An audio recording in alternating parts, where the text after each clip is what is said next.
वाचो वेगम मनसः क्रोध वेगम हिंसा वेग मुदरोपस्थ वेगम एतान वेगान सहते यस्तु विद्वान निंदाचास्य हृदयम नोपहन्यात्।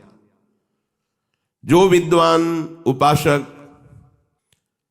वाणी का वेग, मन का वेग, क्रोध का वेग, हिंसा का वेग, भूख का वेग और जनेन्द्रिय जनित मैथुन का वेग जो सह जाता है, वही महात्मा निरंतर भजन कर सकता है, वही उपासक निरंतर भजन कर सकता है।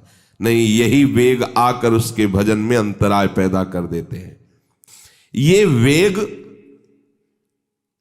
वाणी का, मन का, क्रोध का, हिंसा का, उदर का, उपस्थ का यदि आप नहीं सहन करते तो ये आपके भजन में बाधा डाल देंगे, निरंतर भजन नहीं होने देंगे। दूसरा, निरंतर भजन करने में जो प्रभु कह रहे हैं आसीत मत्परा, मेरे परायण होकर भजन करो। अब इन वेगों से बचकर क्यों भजन में चलता है तो उसके अंदर एक बात आने लगती है, मैं अच्छा भजनानंदी हूं। जहां ये बात आई तहां वो दूसरों जो वैष्णव है, महतजन है, महात्मा जन है, वो टीका टिप्पणी करने लगता है उनकी। ये होता है, अपने में श्रेष्ठ भाव आने पर दूसरे साधकों की, वैष्णवों की, महापुरुषों की, महतजनों की वो टीका टिप्पणी करने लगता है। ऐसा क्यों, ऐसा, ऐसा क्यों, ऐसा। ये आपके भजन को ही रोक देगा। निरंतर भजन चलने की तो बात जाने तो भजन से ही विमुख कर देगी ये वृत्ति। ये 6 बातें संतों के प्रति नहीं करनी चाहिए। वो वेग सहो और ये बात भूलकर अपनी वाणी पे न लाओ। बास निरूपण, किसी भी संत महात्मा वैष्णव के विषय में ऐसा कहना, ये तो महलों में रहते हैं या ये तो गांव में रहते हैं, ये तो इनको तो गंगा किनारे या स्मशान में कहीं खंडहर में रहना चाहिए, बाबा जी हैं ऐसे वैसे। वास निरूपण करना, तभी जब अहम जागृत होता है तो संतों की प्रति टीका टिप्पणी शुरू हो जाती है। वास निरूपण, किसी भी संत महात्मा वैष्णव के प्रति उसके वास के विषय में बोलना। दूसरा, ज्ञान निरूपण, किसी संत वैष्णव के प्रति ऐसा, ये पढ़े लिखे तो है नहीं, शास्त्रों का इनको ज्ञान तो है नहीं, भेष बना लिया, बस पेट भरण पोषण के लिए घूम रहे, कोई इनको ज्ञान तो है नहीं। क्या भजन करेंगे, क्या विचार करेंगे जब इनको पढ़े ही नहीं है, शास्त्रों का ज्ञान नहीं है, तो क्या ये भजन करेंगे। ज्ञान निरूपण। तीसरा, जाति निरूपण, अच्छा ये अमुक जाति के हैं, हाँ तभी चाहे जितना बेस रख ले, नीच जाति का तो नीचे जाति का रहेगा ना। ऐसा महान अपराध, ऐसा सोचना, ऐसा बोलना, ऐसा देखना, ये महत अपराध है। और ये हम लोग ध्यान नहीं देते, फिसल जाते हैं। एक बार एक जगह महात्माओं की पंगत लगी हुई थी, तो उसमें एक महात्मा को पंगत लगवाने वाले में जो श्रेष्ठ थे, उन्होंने एक थप्पड़ मारा और निकालने लगे। वहां हमको भी सेवा दी गई थी, पत्तल उठाना और पोछा लगाना बाद में। तो परोसाई जब होती थी तो उस समय खड़े रहते थे। तत्काल गए, हमने कहा आपने क्यों थप्पड़ मारा? तो उन्होंने जाति निरूपण किया कि इस जाति का है, तुम नहीं जानते हो, और ये साधुओं की पंगत में बैठा है, उनका आचार्य परंपरा का तिलक लगाए हुए है और भेष धारण किए हुए है। आप आचार्य परंपरा की प्रधानता रखते हैं या जाति की प्रधानता रखते हैं? वो महात्मा अश्रु प्रवाह करने लगे कि क्या मेरे को भगवान का भजन करने का अधिकार नहीं है? क्या मेरे को भगवत प्रसाद पाने का अधिकार नहीं है? जब हमें गुरु ने वस्त्र दिया है, भेष दिया है, तो हम संतों की सभा में उन्हीं की आज्ञा से बैठे हैं। वैसे हम इस योग्य नहीं हैं, पर बैठे हैं। उनकी दैन्यता देखकर तत्काल उनको हृदय से लगाया और उनसे कहा कि दोबारा ऐसी गलती ना हो, ये क्या मर्यादा है वेश के ऊपर, और उनके चरण पकड़े, एक बार इनको क्षमा करके आप बैठ जाइए, आप प्रसाद पा लीजिए। उस समय भागवती का आवेश में बोले, उनकी सामर्थ्य नहीं हुई दोबारा उनको, वो प्रसाद पा के निकले, मन में ठान लिया कि झोला उठाओ और भागो यहां से। नहीं, जहां संत का अपमान हो वहां नहीं टिकना चाहिए। तो भूल हो जाती है। राजसूय यज्ञ में भगवान ब्रह्मा से लेकर के सब ईश्वर कोटि के महापुरुष पधारे थे, जिसमें स्वयं सर्वेश्वर भगवान श्री कृष्ण विराजमान थे। और उस पवित्रता का क्या वर्णन करना, जहां साक्षात धर्मराज विराजमान है वहां अपवित्रता का प्रवेश नहीं हो सकता। लेकिन यज्ञ की पूर्णता नहीं हुई थी। यज्ञ की पूर्णता सुपच वाल्मीकि के चरण धोकर रसोई में पवाने से हुई थी। स्वयं भगवान श्री कृष्ण चंद्रजू ने ऐसा आदेश किया था, जिन्होंने स्वयं गीता जी में कहा, चातुर्वर्णम मया सृष्टा गुण कर्म विभागशा। लेकिन यदि वो भगवद अनुरागी है तो चातुर्वर्णम मया सृष्टा का सिद्धांत नहीं लागू होगा। भगवान व्यास देव जी कह रहे, अहो वत्सो पचतो गरीयान यज्जिभ्यागे वर्तते नाम तुभ्यम। यदि राधा राधा कृष्ण कृष्ण जिभ्या से निकल रहा है, वो चांडाल भी है तो उसका चरणामृत लेके पीना चाहिए। इसीलिए हरिराम व्यास जी कहते हैं, व्यास मिठाई विप्र की तामे लागे आग, वृंदावन के स्वपच की जूठन खइए मांग। व्यास रसिक तेई बड़े ब्रजते अनत न जाए, वृंदावन की स्वपच लो जूठन मांगे खाएं। ये जाति निरूपण संत के प्रति करना महत अपराध है। और ये जब जाति का अभिमान बना हुआ है तो भगवत दासत्व का अभिमान कैसे आ सकता है? किसी भी मार्ग में हो, आगे चल करके सब लय हो जाता है। ये देहाभिमान के अंतर्गत आता है। देह ही तो जन्मी है जाति में, ये स्वरूपाभिमान थोड़ी है, ये देहाभिमान ही है। इसलिए वैष्णव के सबके एक ही गोत्र है, अच्युत गोत्र। अपने सब रसिकों के एक ही गोत्र है, हरिवंश गोत्र। अगर हम जाति पक्ष में चले जाएंगे तो भगवत पक्ष से हट जाएंगे। तहां जाति कुल नहीं विचार, कौन सुत्तम कौन गंवार, सार भजन हरिवंश को। और यारस मगन मिटे भवत्रास, सुनहु रसिक हरिवंश विलास, श्री हरिवंश गाय। कहीं भी प्रकट हुआ हो किसी भी कुल में, और वो जब आचार्य के शरणागत हो जाता है, आचार्य परंपरा से, तो अभेद हो जाता है। सुने प्रपन्न जेब है, अभद्र सर्व के गए, तिन्हें मिले प्रसन्न हुए, न जाति भेद मानिए न जाति भेद मानिए। उनको देख करके कहना चाहे, सुभाग हमारे अहोभाग्य आपके दर्शन हुए, आप पधारिए, आप विराजिए। और जैसे अपने पूज्य जनों का स्वागत किया जाता है, ऐसे मन में भी नहीं आना चाहिए कि ये अमुक जाति का संत है, इसके पैर कैसे छुएं, इसका चरणामृत के। अगर ऐसा तो आपका भजन बाधित हो जाएगा। जाति निरूपण, यही गलती हो गई थी दंडकारण्य के ऋषियों से श्री माता सबरी के प्रति। एक तो स्त्री जाति और दूसरी भीलनी। कैसे हम महाब्रह्म ऋषियों के बीच में बड़े बड़े कीड़ा पड़ गए थे, सरोवर के जल का प्रयोग नहीं कर सकते थे, सब अशांत थे। और भगवान श्री राम ने माता सबरी को सौभाग्य दिया ऐसा जो ब्रह्म ऋषियों को भी नहीं मिला। इसलिए कभी किसी संत के जाति निरूपण न करें। ये बिल्कुल देखो, हम सब प्रभु के अंश हैं। कर्म के अनुसार शरीर में आए, कर्म के अनुसार कुल में जन्मे, लेकिन हमको वो लेके थोड़ी बैठना है। हमको तो अपने प्रीतम के पास जाना है। हम ये कुल कर्म को लेके, जाति धर्म को लेकर के, शरीर को लेकर बैठे रहेंगे तो अगला जन्म निश्चित हो जाएगा। हमें प्रभु के पास जाना है। जो ही ये बात सोचकर आगे बढ़े तो आप केवल प्रभु के हो गए, खत्म खेल।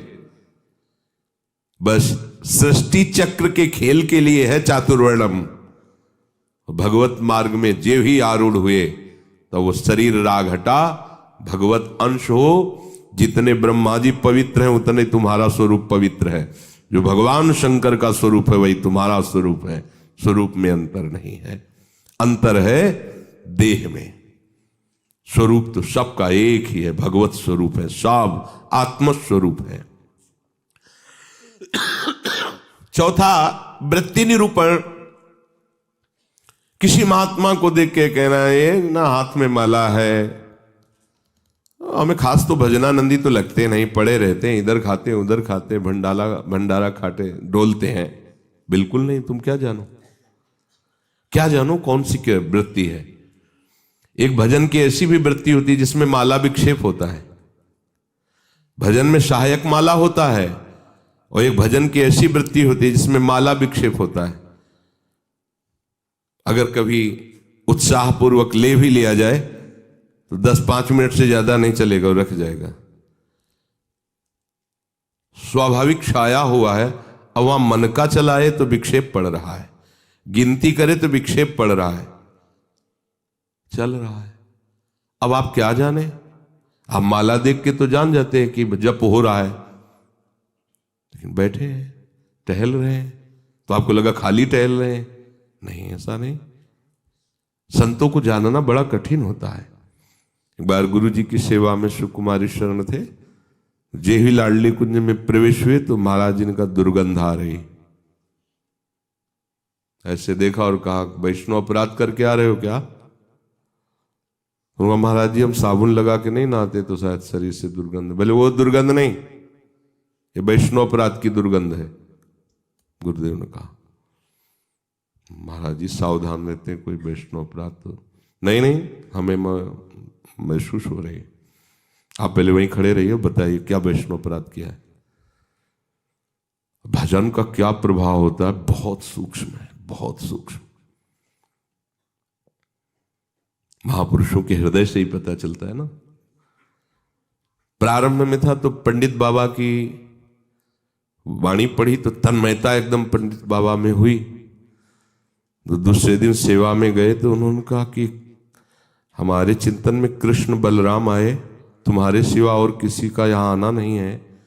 तुम कहा महाराज जी पंडित बाबा का चरित्र पढ़ रहे तो एकदम उसमें तन्मयता एकदम। बोले हाँ तभी आया चिंतन में। तो कितना सूक्ष्म, मतलब ये सबके समझ में की बात। परिक्रमा दे रहे थे जगन्नाथ बाबा की कुटिया, दोपहर में देखा महाराज जी गायब। देखा तो अप्सरा कुंड में ध्यानस्थ एक वृक्ष के नीचे बैठे। महाराज जी वहां से क्यों चले आए? बोले इतनी जोर के गोपाल मंत्र के वहां परमाणु सिद्ध पुरुष थे ना, तो हमें विक्षेप पड़ रहा था निज मंत्र में, इसलिए हट के चले आए। वहीं हम पढ़े, हमें कुछ पता नहीं चला। आपका कितना सूक्ष्म, प्रवेश करते ही कह दिया आप वैष्णव अपराध करके आ रहे हैं, दुर्गंध आ रही। वो हाँ महाराज जी अगर ये वैष्णव अपराध है तो फिर वो एक समोसा बांट रहे थे तो एक संत बार बार समोसा ले और खाते जा रहे थे, फिर लेते जा रहे थे, तो उसने धक्का मारा और दबकाक भगा दिया। तो हमें लगा कि कैसे संत है, ये समोसा के लिए बार बार हाथ फैला रहे हैं। तो बोले उनको जानते हो? बोले हाँ प्राय वो दिखाई देते हैं बिहारी जी की गली में। बोले जाओ, महाराज जी ने पैसा दिया 50 रुपये उस समय, अगर जाओ समोसा खरीदो, उनको दो और उनके चरण पकड़ो, उनसे कहो कि आपके प्रति हमारी ऐसी मलिन बुद्धि हो गई थी, आप हमें क्षमा करें, फिर सेवा में आओ। कितना सूक्ष्म है महापुरुषों का सुरक्षा कवच। किसी भी संत के प्रति, वैष्णव के प्रति, ये तो पड़ा रहता है, तो कभी माला नहीं लिए, तो कोई भजन ध्यान करता नहीं, इस प्रकार से उसकी निंदा करना, ये वृत्ति निरूपण है। पांचवा है स्वरूप निरूपण। इनके चेहरे में कोई तेज तो है नहीं, हमें लगता है कोई महात्मा तो है नहीं, बनावटी ही लग रहे हैं, कोई आकर्षण तो है नहीं इनके चेहरे में, सच्चे साधु नहीं है, ऐसा वैसा नहीं।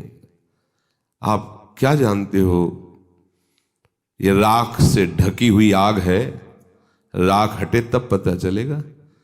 अगर चेहरे से ही महात्मा की पहचान होती तो जड़ भरत जी को पहचान लेता रहुगण। और साधारण सत्संगी नहीं, कपिल भगवान से सत्संग करने जा रहा है, कोई साधारण सत्संगी नहीं, महापुरुषों का संग करने वाला है, फिर भी नहीं पहचान पाया। राख से ढकी हुई आग को जड़ भरत जी जैसे महान ब्रह्मभूत महापुरुष से पालकी उठवा दी। जब उनके वचन प्रकाशित हुए तो कूद पड़ा पालकी से चरणों के। अरे इतनी ऊंची स्थिति के महात्मा, कांप गया। ये किसी भी महात्मा के बाह्य रूप को देख करके नहीं जाना जा सकता कि किस कोटि का महात्मा है, कितनी ऊंचाई का है।